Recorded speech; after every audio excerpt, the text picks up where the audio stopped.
What's up?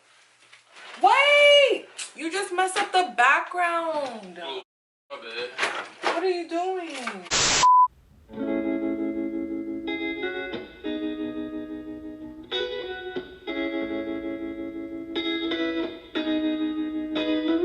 I'll give you something to believe in. What's up, everybody? Thank you for finding your way to a new video, new vibes on my YouTube channel. You're always welcome to my YouTube channel. My name is Keionna, for those of you who don't know.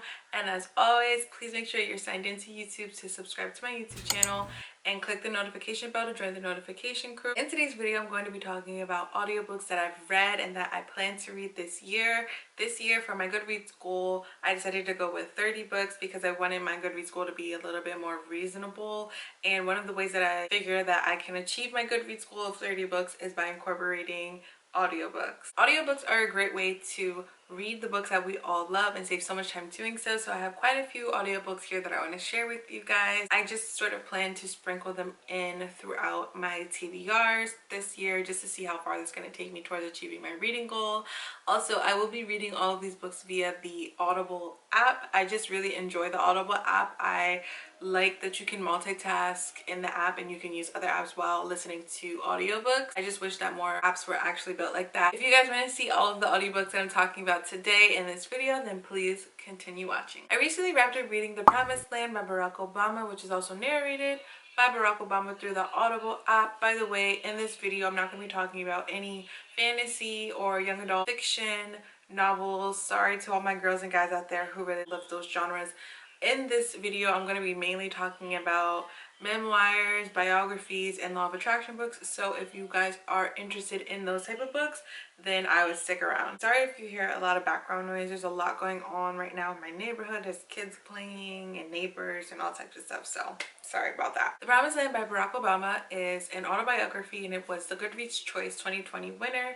It is an extremely long book. I had to listen to it on 1.2 times speed. Without the speed, it is 28 hours long, so it is a very lengthy book. I didn't mind because Barack kind of has a really calm voice. This is a really relevant book for the times that we are living in. It's very empowering. It's also just a tad profane. There's a lot of profanity. I've never read a book with that many cuss words in it before. I really appreciate his realness and his honesty. I've never read any of his other books before, but this book really lets us into his personal life, and I really enjoy reading about what he found interest in. I also felt I resonated with the idea that he found interest in things that were unconventional and how he was a deep thinker. I really love the parts when he elaborated on how he found his passion for reading, because I really always find interest in those type of stories, like when I learned about how people found interest in reading, found their passion for reading, because I just feel very seen and heard. I love learning about their stories. I really also enjoyed the parts where he talks about his family and shares the little details that show how much he cares and he loves them and how much they mean to him. Other things that he discusses in this book are his candidacy, the Somali piracy scandal, Al-Qaeda, and the Recovery Act, just to name a few. Mostly all of the main events that took place during his presidency. He shares some information about stimulus checks. He also opens up about the racism that he experienced during his presidency and later towards the end of his presidency when Donald Trump began running for president, and all of the conspiracy theories about his birth, which were actually rumors about him. I loved learning about all of this from his perspective, and I think it's really cool because it gives us a closer look into what it's like to be the president of the United States, but more importantly, what it's like to be Barack Obama. So it just really gives more insight on what it's like to be president and what it's like to be a leader. Another thing that I really appreciate about this book is that it's not super drenched in historical context like I would have assumed prior to reading this book. One thing that I took away from this book is that he is humble and that his thinking is inspired by many other great leaders such as Mahatma Gandhi, Abraham Lincoln, Dr. Martin Luther King Jr., and Nelson Mandela. And that's another reason why I really like this book, is because he pays homage to those that he's inspired by, and he doesn't just try to take all the credit for all of his success. But nevertheless, I strongly encourage everybody to read this book. I had read Becoming by Michelle Obama. I got this book for Christmas in 2018 from a relative, I think, and it was great. I read it for Black History Month in the month of February earlier this year. I also listened to this book on 1.2 times speed, which I think I'll do for all of my audiobooks because I just really enjoy that tempo. The coming goes into elaborate detail about Michelle's upbringing and her childhood growing up on the south side of Chicago. I was surprised by her historical background knowledge, although I really shouldn't be because she was the first lady, so that's sort of expected, but I was really pleased to hear her experiences growing up through, you know, certain historical events such as like when MLK was assassinated and, you know, just other major historical events. I also really enjoyed learning about her interests before becoming First Lady. This book is very relatable and there's a connection there between her and her readers. She's very down-to-earth lady and I really appreciated that. I love her ambitious and overachieving mindset, and I really related to her when she talked about how her peers said that she talked like a white girl, because I used to always get that when I was growing up, and I really think that that is a stigma that we should dismantle as a society because it really impacts the way that others view themselves in society and within the Black community. I really like how the book is divided into distinct parts, so you can really just catch a vibe on what to expect next, and that just really adds to the overall structure of the book. This might sound cliche, but this book is actually really inspiring to me as a young Black woman growing up in America. Picking up where we left off, love the fact that she went to Princeton. I just love Michelle Obama overall in general. I love the story about how her and Barack met. I think it's so adorable. It also discusses her family, which includes her immediate family growing up and then also the family that we all know and love that she and Barack have. And I just really love the way that she describes Barack in this book. It's very sweet. I admire and appreciate how vulnerable she is in this book because it really just goes to show that there's so much more to a person than what meets the eye. One thing that remains constant between Michelle's book and Barack's book, The Promised Land, is how much they love and value their family, and to me that's so inspiring to say the least. I love that before Barack became president, she shows in this book that she's more than just a mother and the wife of the 44th president, but that she also has wit and smarts and talent and ambition, and she's also very high powered herself, and I love that for her. She also gives her behind the scenes perspective of what it's like to be married to a politician turned president and how drastic the change was after Barack was elected president. My final thoughts on this book is that I really enjoyed the epilogue and how she emphasized the importance that there is still so much more room for us to grow as a nation, as a country, and as individuals. Book number 3, which I have already began reading or rereading, is Eat, Pray, Love by Elizabeth Gilbert. So I plan to hybrid read Eat, Pray, Love.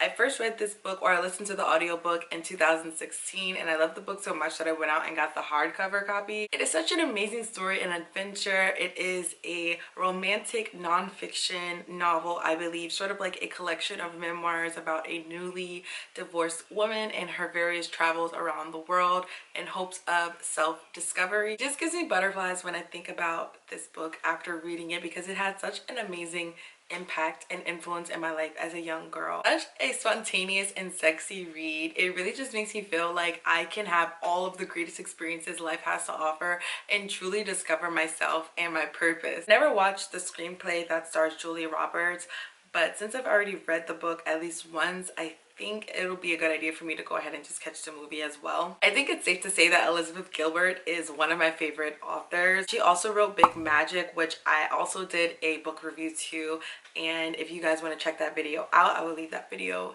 in this video for you guys to check that out. I highly recommend you guys watch that video, and I highly recommend both of these books to you guys. Please stay tuned for my review after I finish rereading this book. Book number 4 is Real Magic by Dr. Wayne W. Dyer. I listened to this book twice in 2017, and I want to re-listen to it because it was so amazing and I really just want to refresh my memory of it. My mom actually recommended this book to me, and it is such a great law of attraction book. It's actually the book that got me into the law of attraction and manifesting because it is such a great reinforcer to affirming oneself, transforming your mindset, and the whole idea that we are spiritual beings first and physical beings second. This is a self-help book, and it is very easy to listen to. It has quite a serene vibe that I really like about it, and it is narrated by the author. This book is all about creating and manifesting miracles in your life by not only thinking but believing that you can create miracles and live a magical life. There's this idea of essentially training your mind to get the most desirable outcome. It's a really great book for a number of reasons: improving your relationships and partnerships,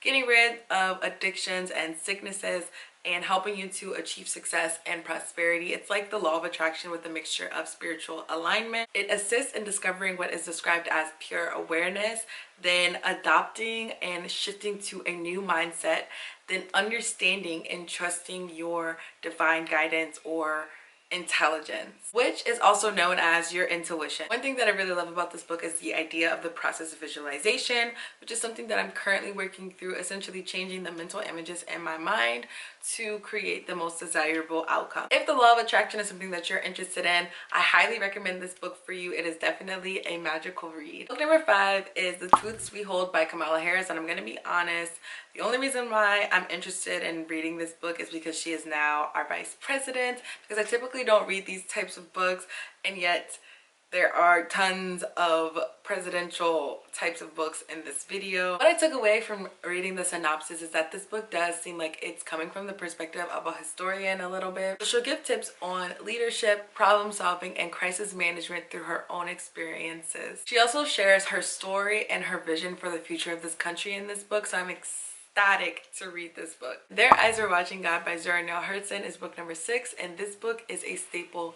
in the history of African American literature. And yes, I did watch the movie starring Halle Berry and Michael Ealy at a very young age, and I got all emotional watching the movie. Like, I really understood what was going on, so I thought it was pretty good. But I really wanted to read the book now, especially because I'm an adult, and I really love the cover of this book. This has like one of the most beautiful covers I've ever seen. This novel is a psychological fiction novel about a Southern Black love story that takes place in some town in Florida. The audiobook is performed in a very heavy, thick Southern accent, starring a strong Black female protagonist as it explores her 3 marriages and the self-discovery that she experiences through her struggles and purpose. The opening lines to this book are very powerful. This is the type of book that you'd really want to indulge in. The main character, Janie, in my opinion, is very physically attractive, and I admire her character because she doesn't care about what anybody thinks about her, and she's vulnerable about her truth, and I just find that I connect with the main character in that way because of that. So there's a lot of dialogue between the townspeople and gossip about everybody that comes into the town, and through these dialogues, Janie's story is revealed bit by bit. There seems to be a common theme within this book about age and what is considered too young or too old to be getting married, and how old you should be thinking about getting married, and the idea that marriage is always put first before true love. It kind of compares and contrasts the main characters' 2 main relationships, as they're both very different. So yeah, a really cool book. Book number 7 is The Wait by Megan Good and Devon Franklin. If you don't know who Megan Good is, you should. She's a gorgeous actress, and I love her acting. She and her husband, Devon Franklin, are huge advocates for abstaining from sex until marriage, which they refer to as a practice. It's a couples book, and it's all about waiting and using your discernment to find the right partner. So it will tell the story of their history and romantic relationship, but also their fellowship with God and their wait for intimacy until after marriage. I'm currently in a relationship, so I feel like they'll just give me really great relationship advice. And what's funny about this book is that my younger sister actually recommended it to me. So Kayla, if you're watching this video, shout out to you. Book number 8 is Act Like a Success, Think Like a Success by Steve Harvey, and I'm guessing that this is like another law of attraction type of book. I will make a video about all of my favorite law of attraction books, so please stay tuned for that. But this book is giving major success tips on how to fulfill your life's purpose. He encourages us to identify and harness our gifts to achieve our biggest dreams and utilize them in other aspects of our lives, such as our marriages, our careers, our communities, and I just feel like this is going to be a really good book. Book number 9 9 is Steve Jobs by Walter Isaacson. This book is a self-titled biography. This author has also written books about Albert Einstein and Benjamin Franklin. If you have an iPhone or you're watching this video on an Apple product, then you should know who Steve Jobs was and that he was the co-founder and chairman for Apple. And I was also surprised to find that he was also a chairman for Walt Disney. I'm really into success stories of major corporations such as Amazon, Apple, Walt Disney, all of the major companies that have seen massive amounts of success and growth since expanding into their markets. Stuff like that really intrigues me. Isaacson tells the story of Steve Jobs, of who he was, from his personality to his worldview, and in the business of computers, all collected from a plethora of interviews conducted by the author himself. So I'm not going to pretend like I knew much about Steve Jobs prior to reading this book, so that's really one of the major reasons why I wanted to read this book in the first place. I love the way that the book is written and how it is performed. To me, it's narrated like it is a fiction novel that's not actually about Steve Jobs, but a fictional character that is named Steve Jobs. I feel like Steve Jobs gives very much main character energy to me, but that could just be because it is a biography about his life. He was literally like an open book. He was married and he had cancer, which ultimately led to his passing in 2011. It's a story about his life, so obviously it goes into detail about his childhood, and from listening to this book you can just tell that he was always destined for success. Some things about Steve Jobs that I didn't know prior to reading this book is that he was put up for adoption by his biological parents, and I bet that they didn't know that he was going to be as successful and wealthy as he became. So he grew up sort of developing abandonment issues because of his adoption, and some would say that he had a cruel persona because of this, but he grew up to really respect his foster parents. The book even goes into detail about his wife's life and experiences, and even some of the partners that he worked closely with. I love reading stories about people who have risen above the ashes of their unfortunate circumstances because it sends a very positive message to readers. The book illustrates him as human, not some perfect person who achieved a massive amount of success and fortune. They didn't even really portray him as a hero, really, just a flawed human being like everybody else. He was described as passionate and intense and worked on his zen and meditation, which helped him develop his intuition, which he tended to follow quite often. So where I find that I relate to Steve Jobs is that I'm an entrepreneur and he was an entrepreneur, although he didn't really like to use the term entrepreneur to describe himself. He was a businessman at best, and I find that that is a great example of how he saw things so differently. I just think that it's extremely cool that we're able to listen to audiobooks about Steve Jobs, who is the very reason why we're able to listen to audiobooks in the first place, why they even exist. If it wasn't for him creating them, and the fact that I'm able to sit here and make content for you guys on the very apps that he created, I just think that that's really amazing. This is a great book, especially to someone who just finished up her marketing degree, because it talks of innovation and technology and reimagining software and, you know, inventions and things of that nature. It walks us through how Apple was born and the inevitable subsequent competition that followed. I really like this book. I found interest in it because I just finished my marketing degree and I'm really familiar with things like pricing strategies, marketing, and all of that. I really was able to indulge in the book the way that I wanted to. Apple was like his baby. He took the company very seriously. He did not play when it came to Apple. He was the mind behind the sleek, compact, easy to use design in the iPhones and iPods and all of the other devices that Apple uses today. I didn't get hip to Apple until about like the Apple III, like the iPod 3. This book kind of like goes all the way back to the very first iPhone, the iPod, and all of that. So that was really cool to hear about, like, you know, the birth of Apple and all of its products that they initially launched. This book has 42 chapters and it crams all of this information into this one book, which is why I gave it 4 to 5 stars. I feel like certain subjects could have been written in a different book and it was just kind of all over the place. There's a lot of valuable information, but it just felt too jumbly, like it's a book about Steve Jobs and then the multi-billion-dollar company Apple and then a bunch of other people, so it was just a lot. It's a very in-depth non-fiction novel. Number 10 is Think and Grow Rich by Napoleon Hill. This is a very popular book amongst the law of attraction YouTube community and just law of attraction in general. And you guys should know by now that law of attraction is my thing. I'm so happy that I found this version of the book, and I'm really excited to read it because I really love finding older law of attraction books, you know, the books that are like published a while ago, because I just feel like they contain so much wisdom. I'm so happy that I found this version of the book and I'm excited to read it. I feel like all of the old law of attraction books are like ancient treasures, and I just really love finding law of attraction books that have been published a while ago because they have so much wisdom in them. This book is a culmination of wisdom from all sorts of wealthy and successful men, but the inspiration for this book is derived from The Secret Recipe for Success and The Krabby Patty Secret Formula.